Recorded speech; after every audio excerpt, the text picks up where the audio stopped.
Now guys, balik kusina naman tayo. So today, ang iluluto ko is napa cabbage with vermicelli, dried shrimp, and scallop. Dried shrimp yan guys. So, kung gusto nyo malaman guys, please keep on watching. Ang gagawin natin is, nag-ready na ako ng kawali ko. Ayan. Kawali ko is ready na. May oil na yan guys. Tantiameter pa rin tayo gamit ko. So first, lagay natin yung ating ginger.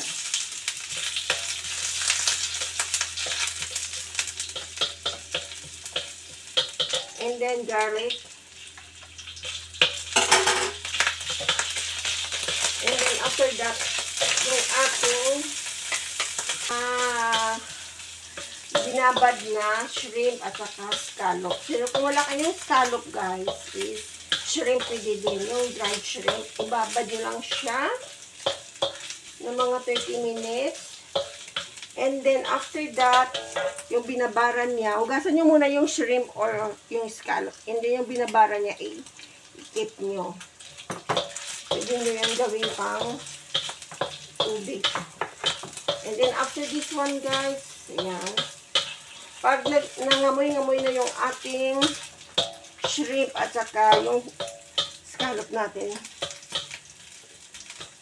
pwede na natin ilagay yung ating napa cabbage. Ito is napa cabbage na Chinese napa cabbage. Yung ganito guys, oh.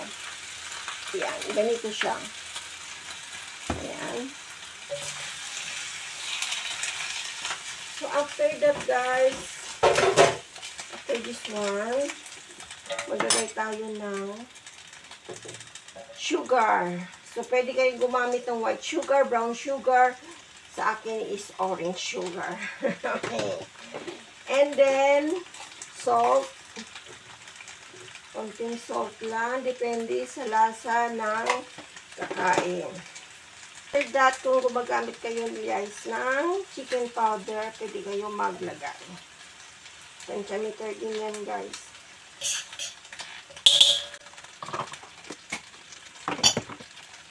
Ayan siya. So, mikos-mekos lang tayo ulit. Mikos-mekos. Ayan. And then, after that, so guys, pag mekos-mekos, pag hinalo na natin yung ating mga seasoning, ilagay natin yung binabara natin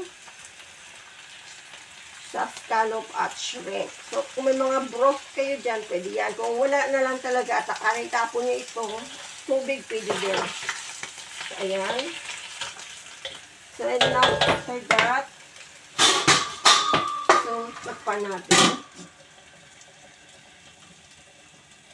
Ayan. After mga 3 minutes, guys, ito na. Kumulo na siya. Parang malambot-lambot na.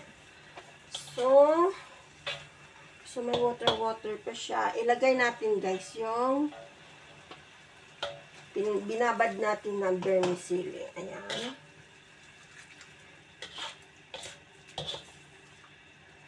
Lagay na natin yan. So, after this one, guys, luto natin yung ating vermicelli. And now, natin yung ating water. So, ayan. So, patay na natin. This one is ready. Already done. So, off natin yung fire. And then, i-serve natin. So, ayan. Ready is done. So, serve na natin. Ayan.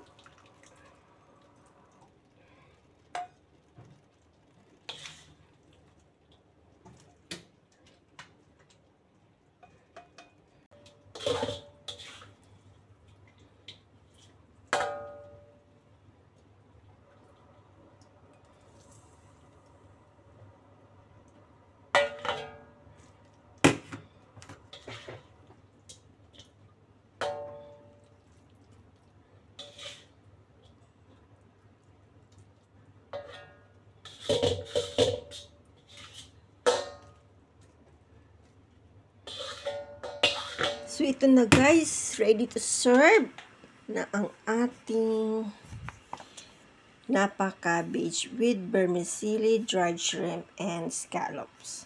So, ayan lang guys. Thank you for watching. Thank you guys for watching. And see you for my next video. Bye-bye.